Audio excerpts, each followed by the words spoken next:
Sir Arthur Conan Doyle, el autor de Sherlock Holmes, escribió una novela acerca de otro personaje menos conocido llamado el profesor Challenger, un científico que dice haber descubierto, obviamente, finales del siglo XIX, principios del siglo XX, que fue en el tiempo que vivió Arthur Conan Doyle. Este científico de la novela dice haber descubierto un mundo perdido, poblado por dinosaurios de la era jurásica en Sudamérica. Y la trama de la novela gira en torno a la lucha de Challenger para convencer a los escépticos de la comunidad científica que se burlan de su supuesto hallazgo. Lamentablemente, mis hermanos y hermanas, muchos que profesan ser cristianos reaccionan con ese mismo escepticismo cuando hablamos del deber que tienen los cristianos de ser santos en todas nuestras maneras de vivir, como si estuviésemos hablando de un mundo perdido que parece que pertenece a la era jurásica del cristianismo. Es como algo impensable que hoy estemos hablando acerca del tema de la santidad.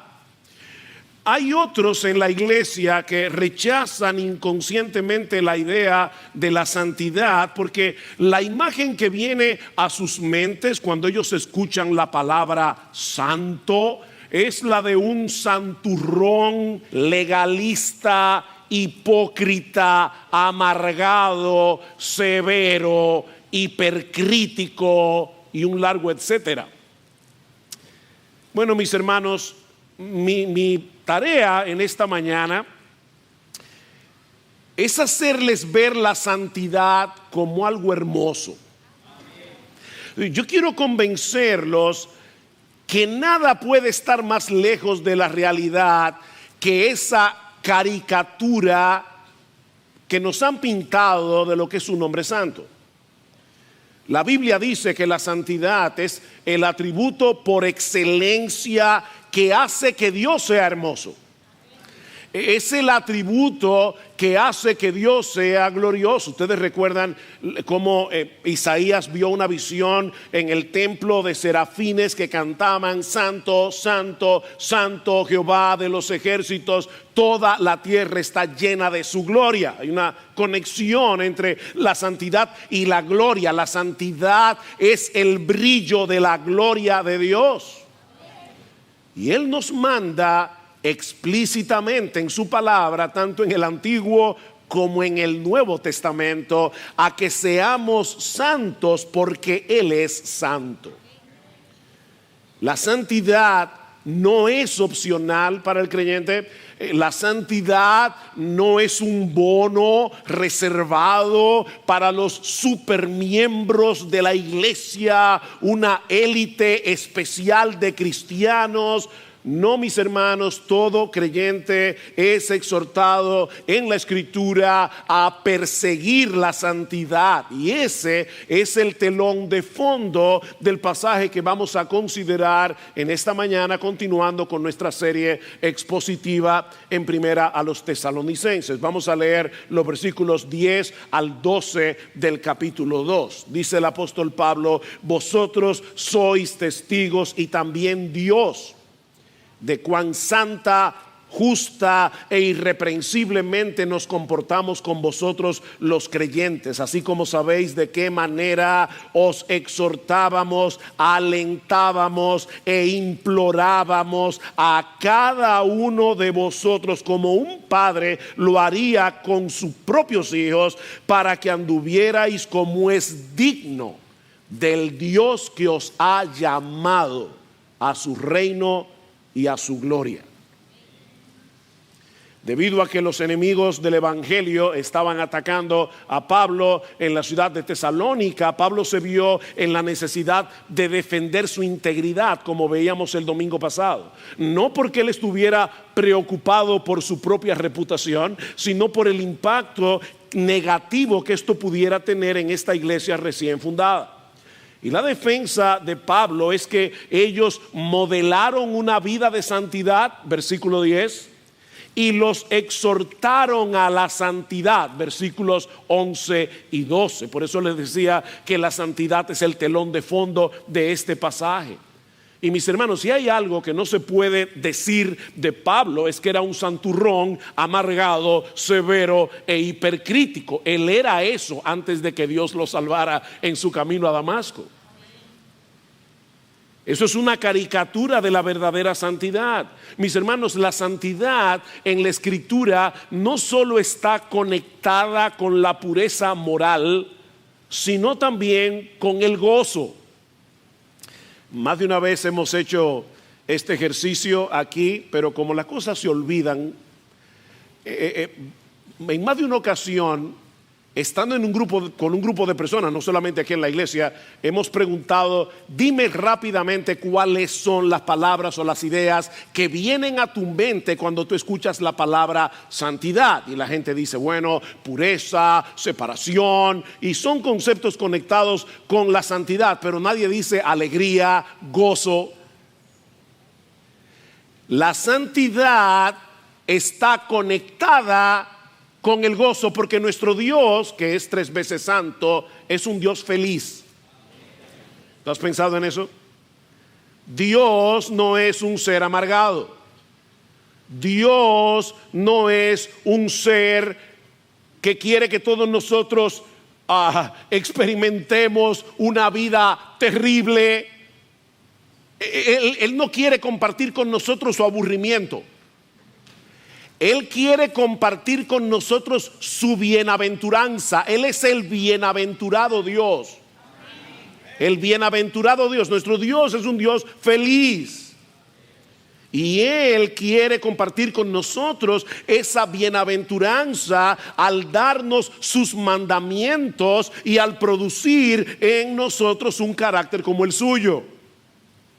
Dice el Salmo 19:8 que los mandamientos del Señor son rectos. ¿Y qué producen en nosotros? Alegran el corazón. Los mandamientos del Señor son rectos y por eso mismo alegran el corazón. Y en Juan capítulo 15, versículo 10, hablando con sus discípulos, Cristo les dice: si guardáis mis mandamientos, permaneceréis en mi amor, así como yo he guardado los mandamientos de mi Padre y permanezco en su amor. Y ahora escuchen: estas cosas os he hablado para que mi gozo esté en vosotros y vuestro gozo sea completo. Guarden los mandamientos. Yo les estoy diciendo esto porque quiero que mi gozo esté en vosotros, porque quiero que vuestro gozo sea completo. Mis hermanos, Dios está interesado en nuestro gozo y precisamente por eso está interesado en nuestra santidad. Hay un vínculo inseparable entre la santidad y el gozo.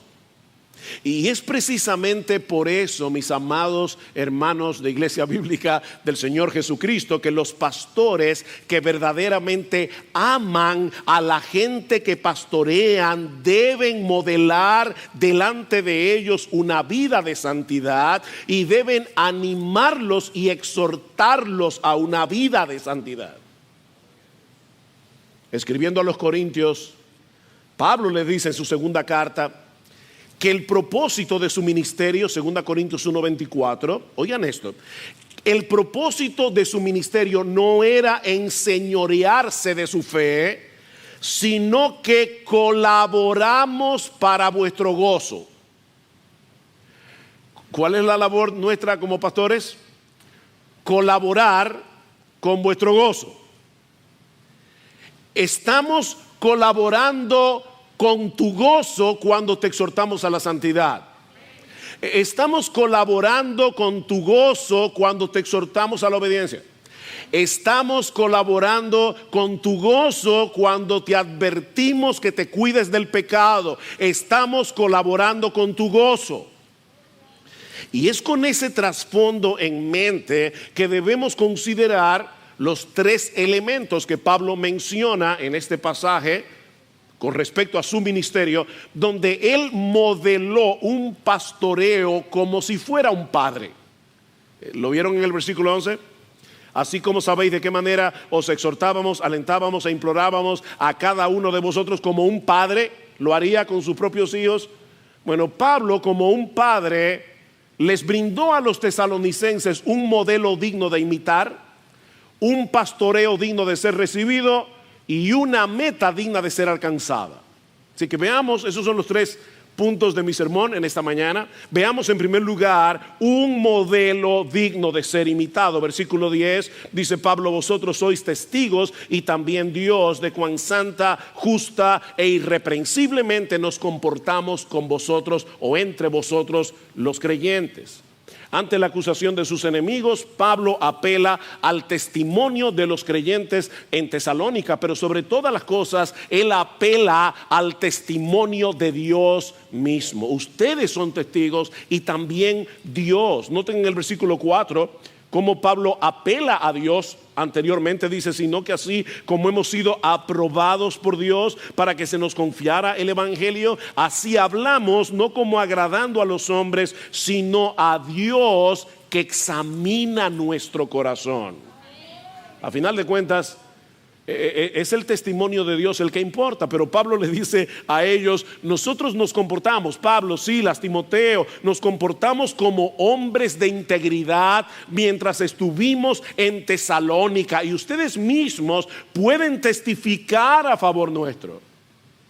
Ahora, mis hermanos, obviamente Pablo no está diciendo aquí que ellos habían alcanzado la perfección. Pablo no está diciendo ya nosotros llegamos a un nivel en nuestra vida cristiana que ya no pecamos. Obviamente no. En Romanos capítulo 7, versículo 14 al 25, Pablo describe sus propias luchas internas con el pecado que todavía mora en él. Pablo no pretendía ser un hombre impecable. Y Juan escribe en su primera carta que si decimos que no tenemos pecado, nos engañamos a nosotros mismos y la verdad no está en nosotros. Una persona que piensa que no tiene pecado se está engañando a sí mismo y está poniendo a un lado la verdad de Dios revelada en su palabra, porque Dios dice claramente que aún en el cristiano el pecado todavía está en él. De hecho, con el cristiano pasa algo curioso, y es que mientras más avanza en el camino de la santidad, más cuenta se da de lo lejos que está. Mientras más maduro es un creyente, más apercibido está de sus propios pecados. Así que lo que Pablo está diciendo aquí es que ellos no podían ser acusados de tener una doble vida. Eso es lo que Pablo está queriendo decir. Nosotros no podemos ser verazmente acusados de tener una doble vida o una conducta que fuera incompatible con la de un embajador de Jesucristo. Los creyentes en Tesalónica podían testificar que Pablo, Silas, Timoteo se habían comportado de una manera santa, justa e irreprensible en medio de ellos. Y aunque estos tres adverbios son prácticamente sinónimos, hay una pequeña y sutil diferencia entre ellos. La santidad es el comportamiento de aquellos que viven conscientes de la presencia de Dios. Nosotros siempre estamos en la presencia de Dios, pero no siempre estamos conscientes de eso. Es aquel hombre, aquella mujer que vive con el anhelo de obedecer a Dios, movido por la gratitud y la reverencia hacia Él. Eso es una persona santa. No es una persona que sigue un conjunto de reglas, es una persona que quiere agradar a Dios, es una persona que por la gratitud desea agradar a Dios, obedecer a Dios. Ahora, mis hermanos, obviamente nadie puede vivir una vida santa a menos que no haya sido primero rescatado de su pecado. La conversión es un requisito indispensable. En la regeneración Dios nos liberta de la esclavitud del pecado para que podamos andar en santidad, en dependencia del Espíritu Santo. De manera que no se puede ser santo sin estar verdaderamente convertido, pero también debemos decir que no se puede estar verdaderamente convertido y no tomar en serio la santidad. El creyente, el verdadero creyente, tiene una lucha, tiene una guerra contra el pecado que todavía mora en él. Y cuando un creyente peca, él no toma su pecado a la ligera. Él se duele de su pecado, él confiesa su pecado, él se arrepiente de su pecado. La vida del cristiano es una vida de arrepentimiento y fe. Eso no es en un momento, en el momento de la conversión. No, mis hermanos, es a lo largo de toda nuestra vida. Es una vida de arrepentimiento, es una vida de fe. Pablo, Silas y Timoteo habían modelado en Tesalónica el poder que tiene el Evangelio para transformar nuestra conducta y nuestras motivaciones.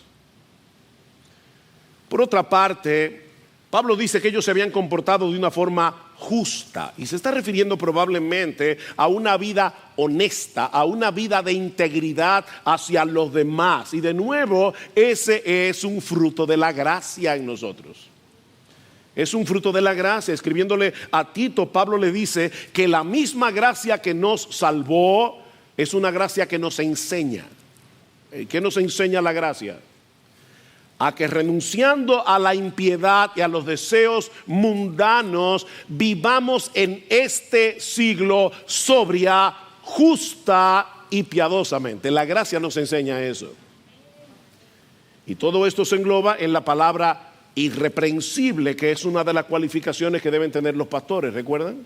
1 Timoteo capítulo 3 versículo 1, el que anhela el obispado buena obra desea, pero es necesario que el obispo sea irreprensible.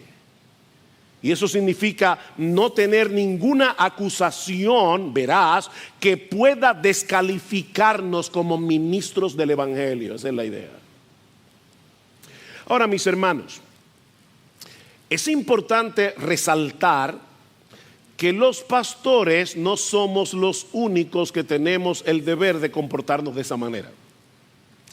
Los pastores deben ser irreprensibles, deben comportarse de una forma santa y justa, entre otras cosas porque ellos están llamados a ser un ejemplo a los otros, ser un ejemplo a los demás. Hebreos capítulo 13 versículo 7, acordaos de vuestros pastores que os hablaron la palabra de Dios. Y ahora escuchen, considerad cuál haya sido el resultado de su conducta e imitad su fe. Imiten a sus pastores que os hablaron la palabra de Dios. Y eso fue lo que sucedió en Tesalónica. ¿Recuerdan el capítulo 1 versículo 6? Vosotros vinisteis a ser imitadores de nosotros y del Señor. Recuerden que la esencia del discipulado es la imitación. Los pastores debemos enseñar la palabra, pero si queremos tener un ministerio eficaz en medio de la iglesia, tenemos que modelar la palabra que enseñamos. Es un enseñar con palabras y es un enseñar con el ejemplo. Eso quiere decir, mi amado hermano, mi amada hermana, que aunque tú no seas pastor, el deber que tienen los miembros de la iglesia es el de imitar a sus pastores en todo aquello que nos ayude a ser cada vez más parecidos a Jesús. No cada vez más parecido a sus pastores. Nosotros no queremos clones en la iglesia. Nosotros queremos personas que se parezcan más a Cristo. ¿Qué dice Pablo en 1 Corintios 11? Sed imitadores de mí, así como yo lo soy de Cristo. Pero no solo vemos aquí un modelo que debe ser imitado, sino también un pastoreo que debe ser recibido. Versículo 11. Así como sabéis, dice Pablo, de qué manera os exhortábamos, alentábamos e implorábamos a cada uno de vosotros como un padre lo haría con sus propios hijos. Como vimos la semana pasada, en los versículos 7 y 8, Pablo compara su ministerio pastoral con una nodriza, una figura femenina. Una nodriza que cría, que cuida, que amamanta con ternura a sus propios hijos. Pero ahora Pablo complementa esta figura al comparar el ministerio pastoral con un padre que ejerce autoridad, su autoridad paterna para tratar con cada uno de sus hijos conforme a la necesidad de cada uno de sus hijos. Pablo presupone que los padres van a hacer eso. Y aclaro, él no se está refiriendo a los padres en forma genérica, es decir, para incluir a los padres y a las madres. No, él está hablando aquí a los varones masculinos que tienen hijos, los padres, específicamente. Hermanos varones masculinos, es nuestro deber como padres tratar con cada uno de nuestros hijos y exhortarles en amor y con autoridad a que vivan como es digno de Dios. ¿Qué dice Pablo en Efesios capítulo 6, versículo 4? Y vosotros, padres, y la palabra que usa allí, pater, no significa progenitores. Otra vez Pablo se refiere a los hombres que tienen hijos. Y vosotros, padres, no provoquéis a ira a vuestros hijos, sino criadlos en la disciplina y amonestación del Señor. Este es un deber, padres, que Dios coloca no únicamente, pero sí primariamente sobre nuestros hombros, sobre los hombros del Padre. Debemos predicar el evangelio a nuestros hijos, debemos instruirlos en el temor del Señor por medio de su palabra, a la vez que modelamos delante de ellos el estilo de vida que produce el evangelio. Ese es el deber de los padres. Y lo mismo debemos hacer los pastores con cada hermano de la iglesia. La frase cada uno de vosotros en el versículo 11 es enfática. Cada uno. No era un trabajo masificado, era un trabajo personalizado. Hablándole a los pastores de Éfeso, Pablo les recuerda en Hechos 20:20 que él solía enseñar públicamente y por las casas. ¿Ven? Era un trabajo que se llevaba a cabo en dos esferas diferentes. El ministerio de Pablo era grupal y era individual al mismo tiempo. Y noten que él no les daba la misma medicina a todo el mundo. También el tratamiento era personalizado. Pablo dice, así como sabéis de qué manera exhortábamos, alentábamos e implorábamos, dependiendo del caso, a cada uno de vosotros, como un padre lo haría con sus hijos. Así como un papá tiene que tratar con cada uno de sus hijos conforme a la necesidad de cada uno, así deben hacerlo los pastores. Estos verbos que usa Pablo aquí, exhortar, alentar, implorar, describe un pastoreo que provee muchas cosas. Muchas cosas, es multifacético. El pastoreo provee consuelo, instrucción, aliento, exhortación, amonestación, consejo, todo lo que fuera necesario para ayudar a los creyentes a seguir avanzando hacia la meta del versículo 12. Andar como es digno de Dios. Y de esa forma los pastores, no lo olviden, colaboramos con vuestro gozo. Yo quiero insistir en eso, hermanos. Colaboramos con vuestro gozo. La santidad no es una camisa de fuerza. Esa es una mentira del diablo. Mis hermanos, el diablo no quiere nuestra felicidad cuando nos tienta. No es que está diciendo, pobres cristianos, Dios los tiene allí viviendo en un santo aburrimiento. Déjenme darles un poco de diversión. El diablo no quiere tu felicidad, mi hermano. El diablo quiere destruirte. Él busca tu destrucción. Y los pastores estamos ahí para darte una exhortación a tiempo y así poder preservar tu salud espiritual y poder preservar tu gozo. De hecho, es interesante que en esta misma carta, en el capítulo 4, Pablo les dice: por lo demás, hermanos, os rogamos y os exhortamos en el Señor Jesús, que como habéis recibido de nosotros instrucciones acerca de la manera en que debéis andar y agradar a Dios, como de hecho ya andáis, así abundéis en ello más y más. Pues sabéis que preceptos, no opciones, no sugerencias, mandatos, os dimos por autoridad del Señor Jesús. ¿Por qué? Porque esta es la voluntad de Dios, vuestra santificación. Hay creyentes que están todo el tiempo preguntándose: ¿cuál será la voluntad de Dios para mí? Bueno, déjame decirte claramente: la voluntad de Dios es que tú seas santo.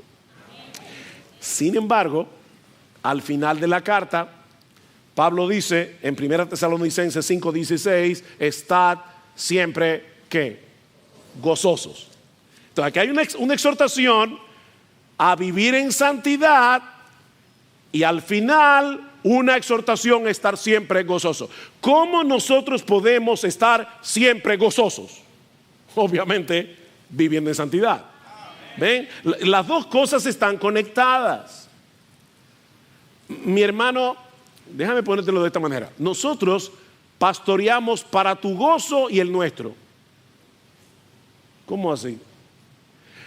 Nosotros te guiamos hacia la santidad a través de la predicación de la palabra, a través de la exhortación personal, para tu gozo y el nuestro. ¿Qué dice Juan en su tercera carta? En el versículo 4: yo no tengo mayor gozo que el ver a mis hijos andando en la verdad. ¿Ustedes quieren causarle gozo a sus pastores? Tomen en serio su palabra. Ese es nuestro gozo. Nosotros no tenemos un mayor gozo que ver a cada uno de ustedes andando en la verdad, en toda la verdad, en todo lo que la Biblia dice, cogiendo en serio todo lo que la Biblia dice. Ese es nuestro gozo. Así que nosotros trabajamos, te exhortamos, te alentamos, te enseñamos, predicamos para tu gozo y para el nuestro. Pero una vez más, debemos insistir en el hecho de que esta responsabilidad de exhortar de esta manera no es exclusividad de los pastores. No es exclusividad de los pastores. De ahí todos los mandamientos, todos los deberes unos a otros que encontramos en el Nuevo Testamento. Alentados unos a otros, exhortados unos a otros, orad unos por otros, consolados unos a otros, amonestados unos a otros. Vayan conmigo una vez más a 1 Tesalonicenses 5, que mencionábamos la semana pasada. Pablo les dice a estos hermanos, versículo 12: pero os rogamos, hermanos, que reconozcáis a los que con diligencia trabajan entre vosotros y os dirigen en el Señor y os instruyen o os amonestan, y que los tengáis en muy alta estima con amor por causa de su trabajo. Vivid en paz los unos con los otros. Reciban bien el trabajo de sus pastores. Estimen a sus pastores. Aprecien a sus pastores por el trabajo que hacen. Pero ahora escuchen el versículo 14.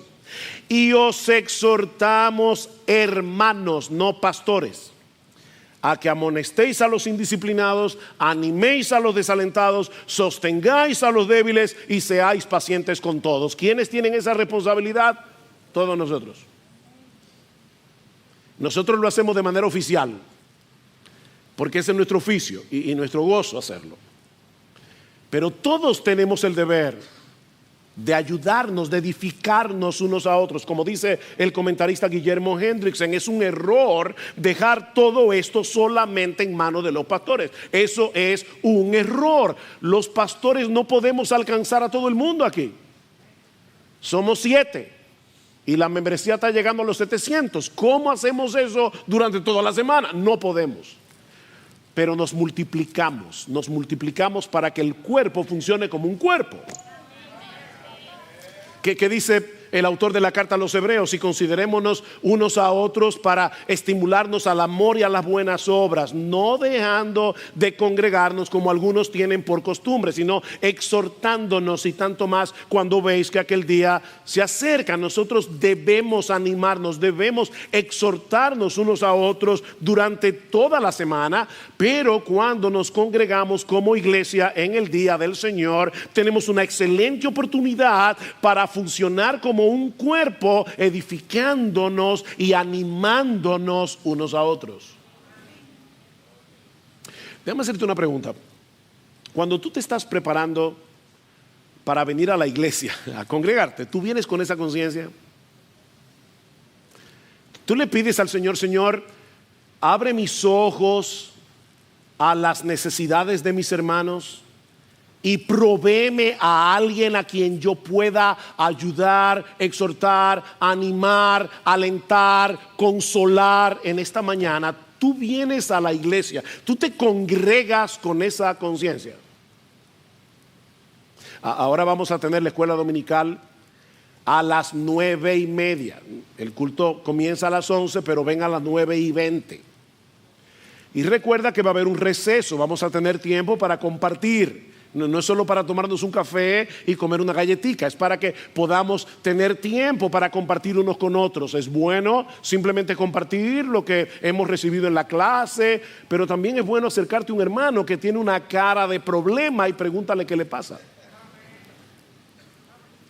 Ven con esa conciencia, porque eso es lo que dice el autor de la carta a los Hebreos. Ahora, pídele también al Señor que te dé la gracia de recibir esa ayuda cuando seas tú que lo necesites.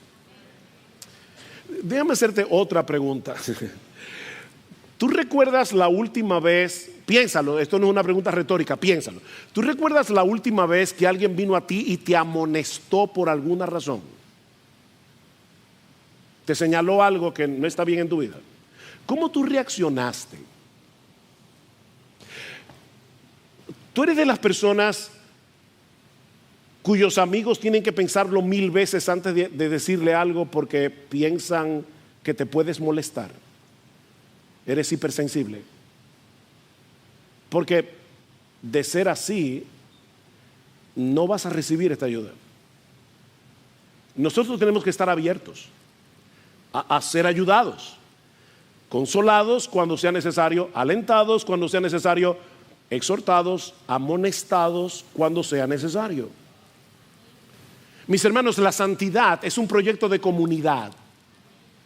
Si te aíslas de la iglesia, tú no vas a poder seguir caminando como deberías hacia la santidad. La santidad es un proyecto de comunidad. La iglesia es un cuerpo en el que todos los miembros, no solamente los pastores, contribuyen de una forma u otra al crecimiento de los demás, de modo que podamos avanzar todos juntos hacia la misma dirección. ¿Y cuál es esa dirección? Bueno, eso nos lleva a nuestro tercer y último encabezado. Ya hemos visto un modelo digno de ser imitado, un pastoreo digno de ser recibido. Veamos ahora en tercer y último lugar una meta digna de ser alcanzada. Versículo 11 y 12 otra vez, dice Pablo: así como sabéis de qué manera os exhortábamos, alentábamos e implorábamos a cada uno de vosotros como un padre lo haría con sus propios hijos, para que anduvierais como es digno del Dios que os ha llamado a su reino y a su gloria. Wow, qué pasaje. Esa palabra andar es una metáfora que se usa mucho en el Nuevo Testamento para referirse a un estilo de vida, a una forma de conducirse en este mundo. De ahí las continuas exhortaciones que nosotros encontramos en el Nuevo Testamento: andar de cierta manera. Los creyentes andamos de cierta manera. No andamos como si fuéramos paganos, no andamos como si fuéramos incrédulos, no andamos en la vanidad de nuestra mente, como dice Pablo en Efesios 4:17. No. Nosotros andamos de otra forma porque somos creyentes. La Biblia dice que los creyentes deben andar conforme al Espíritu. Romanos 8:4. ¿Y qué es andar conforme al Espíritu? Andar conforme a la palabra que el Espíritu inspiró. Los creyentes deben andar en novedad de vida. Romanos 6:4. O sea, que el que te conocía a ti cuando tú no eras cristiano y te ve ahora, tiene que decir, es que fulano, fulana ha cambiado de una manera que es impresionante. Andamos en novedad de vida. Debemos andar decentemente como de día, dice Pablo en Romanos capítulo 13, versículo 13. La gente que comete su fechoría lo hace de noche, usualmente. Decentemente, como de día, como una persona que no teme vivir a la luz de todo el mundo. Decentemente. Debemos andar por fe, según a los Corintios 5, 7. Debemos andar haciendo buenas obras, Efesios capítulo 2, versículo 10. Buenas obras que Dios preparó de antemano para que anduviéramos en ellas. Debemos andar como es digno de nuestro llamamiento, Efesios capítulo 4, versículo 1. Debemos andar en amor, Efesios capítulo 5, versículo 1. Siendo imitadores de Dios como hijos amados, andando en amor. Debemos andar como sabios, dice Pablo en Efesios capítulo 5, versículo 15. Y así pudiera multiplicar los textos. Podemos decir que Pablo resume todo esto en la exhortación de nuestro texto. Debemos andar como es digno de Dios. ¿Cómo debemos andar? Como es digno de Dios. O como dicen Colosenses capítulo 1 versículo 10, debemos andar, el texto que leímos al principio, como es digno del Señor, agradándole en todo, llevando fruto en toda buena obra y creciendo en el conocimiento de Dios. Ese es el estilo de vida que debe caracterizar a un creyente. Vivir como es digno de Dios es reflejar de manera creciente las virtudes de su carácter. Virtudes que obviamente son encarnadas concretamente en la persona de Jesús. Es andar como Jesús. La meta que de Pablo no era que los creyentes se convirtieran en sus clones. No, la meta de Pablo era llevarlos a parecerse cada vez más a la persona de Jesús, el cual es la imagen de Dios. Vivir como es digno de Dios es andar como Jesús anduvo. Y los creyentes tenemos una razón poderosa y una motivación poderosa para vivir así. Vean el texto otra vez. Versículo 12. Para que anduvierais como es digno del Dios que os ha llamado a su reino y a su gloria. Hay tres cosas aquí. Primero, dice Pablo, debemos andar como es digno del Dios que nos llamó. Eso es lo primero. Y obviamente Pablo no está hablando del llamamiento general del evangelio. Cuando nosotros predicando la palabra le decimos al incrédulo, ven, arrepiéntete, cree en el Señor. No, Pablo está hablando aquí del llamamiento eficaz que el Espíritu Santo hace en el corazón de un pecador elegido por gracia para que venga a Cristo sí o sí. Dios te llamó con ese tipo de llamado. Es un llamado eficaz. No es el llamado general del evangelio. Por ejemplo, Pablo dice en Romanos capítulo 8 versículo 29, porque a los que antes conoció también los predestinó para que fuesen hechos conforme a la imagen de su Hijo. Ven que andar como es digno de Dios es andar como Jesús. Para eso fue que Dios nos predestinó, para que anduviéramos como Cristo mismo, dice, para que Él sea el primogénito entre muchos hermanos. Y ahora escuchen, y a los que predestinó, a estos también llamó. Los mismos que fueron predestinados son los mismos que reciben esta clase de llamamiento, que es un llamamiento eficaz. Y a los que llamó, a estos también justificó. Y a los que justificó, a estos también glorificó. El mismo número de predestinados es el mismo número de llamados, es el mismo número de justificados. Y gloria al Señor, es el mismo número que será glorificado. Los mismos. Mi hermano amado, Dios te llamó por el poder de su Espíritu para que vinieras a Cristo en arrepentimiento y fe. Y de ese modo tú pudieras llegar a ser partícipe de su reino y de su gloria. Dios te llamó. Entonces Pablo está diciendo, óyeme, vive como es digno de ese llamamiento. Vive como es digno del Dios que te llamó a su reino. Pablo dice en Colosenses capítulo 1 versículo 13, Lester leyó el texto al principio, que los creyentes fuimos librados del dominio de las tinieblas y trasladado al reino de su amado Hijo. Nosotros somos ciudadanos del cielo, nosotros somos ciudadanos del reino. Estamos esperando, sí, la consumación de ese reino cuando Jesús regrese en gloria, pero ya nosotros pertenecemos a ese reino porque estamos en la esfera, dentro de la esfera espiritual, en la que nos sometemos voluntariamente al señorío de nuestro Dios, a la autoridad de nuestro Dios. Ese es el reino de Dios, del que Pablo está hablando aquí, porque obviamente Dios es rey, aún de los impíos. Dios es rey, pero ellos no se someten voluntariamente a su autoridad, no se someten con gozo a su autoridad. Entonces cuando Pablo habla del reino de Dios, es esa esfera de hombres y mujeres que se someten voluntariamente y que desean agradar a Dios andando en obediencia. Ese es el reino. Y lo que Pablo está diciendo en nuestro texto es que los creyentes debemos vivir como es digno de ese Dios que nos llamó a formar parte de ese reino donde su voluntad es acatada con gozo y en el cual viviremos sin pecado por los siglos de los siglos cuando Cristo regrese en gloria. Miren, mis hermanos, a nosotros nos espera un destino maravilloso, hermoso, sorprendente, extraordinario. Vive como alguien que va hacia ese reino, hacia la consumación. Ya tú eres ciudadano del reino, pero vive como alguien que va camino hacia la consumación de ese reino. Dice un comentarista que esto significa vivir en este mundo según las directrices, los valores, las prioridades y la gloria de nuestro destino final. Eso es lo que significa. ¿Tú te das cuenta que la ética del cristiano no consiste en seguir mecánicamente un conjunto de reglas? Esa no es la ética. La ética del creyente es vivir conforme a una identidad.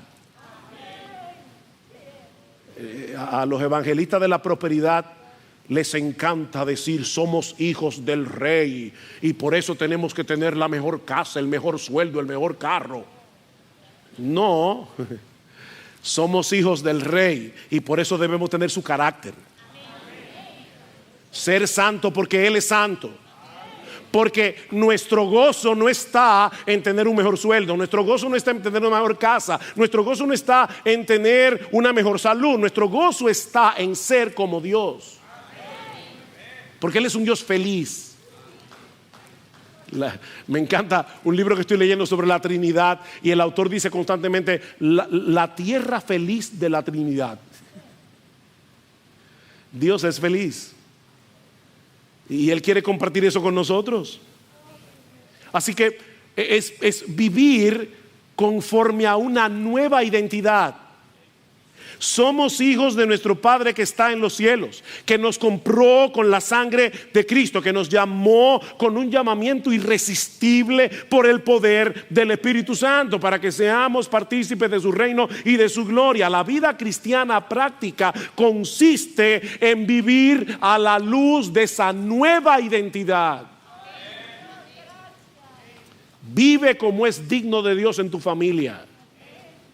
¿Cómo será una familia donde el padre, la madre viven como es digno de Dios? ¿Cómo será eso? Vive como es digno de Dios en tu trabajo. ¿Cómo tú crees que trabaja una persona que va al trabajo con la conciencia de yo debo trabajar como es digno de Dios? Va a ser responsable, no se va a poner a ver Facebook en el tiempo que debe estar haciendo otra cosa, porque él trabaja como es digno de Dios. ¿Cómo será el miembro de una iglesia que practica y vive su membresía como es digno de Dios? ¿A qué hora llegará a los cultos?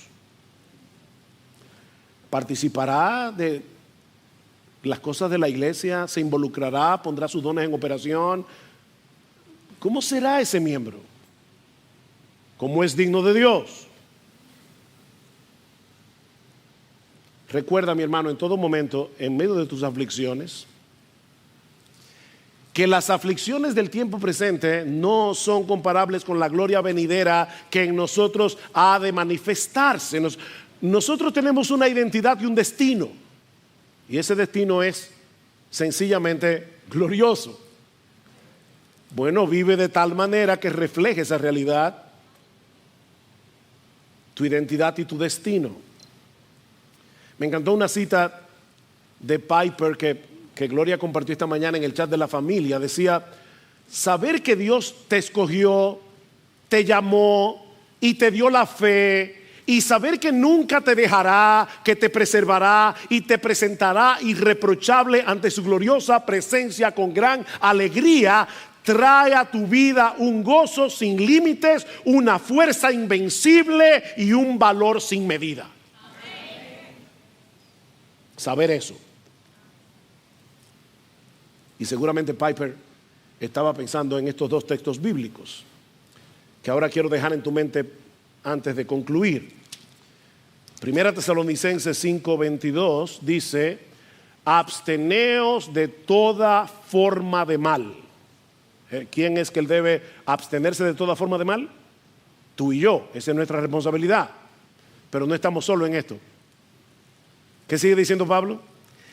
Y que el mismo Dios de paz os santifique por completo, y que todo vuestro ser, espíritu, alma y cuerpo sea preservado, irreprensible para la venida de nuestro Señor Jesucristo.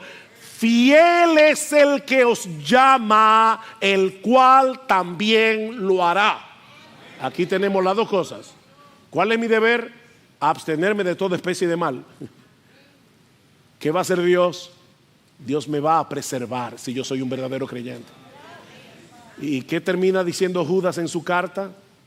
Y aquel que es poderoso para guardaros sin caída y presentaros sin mancha delante de su gloria con gran alegría, al único y sabio Dios, sea gloria y majestad, imperio y potencia, ahora y por todos los siglos. Amén.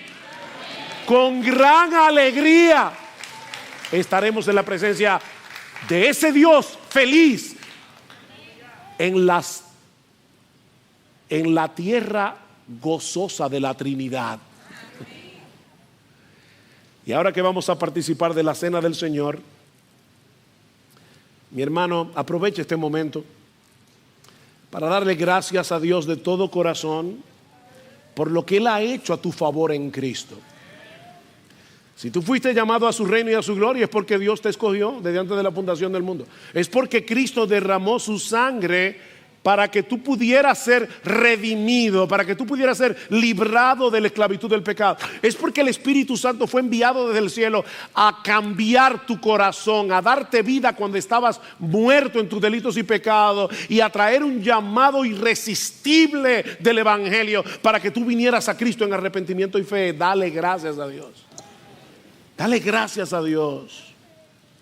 Pídele ahora en oración que te ayude a vivir a la altura de lo que somos en Él, conforme a esa nueva identidad, dependiendo en todo de su Santo Espíritu.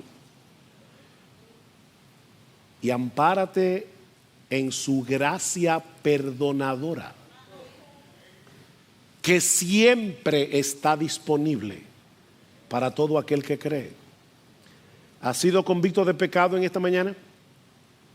Ampárate en esa gracia perdonadora de Dios, porque si confesamos nuestros pecados, Él es fiel y justo para perdonar nuestros pecados y para limpiarnos de toda maldad.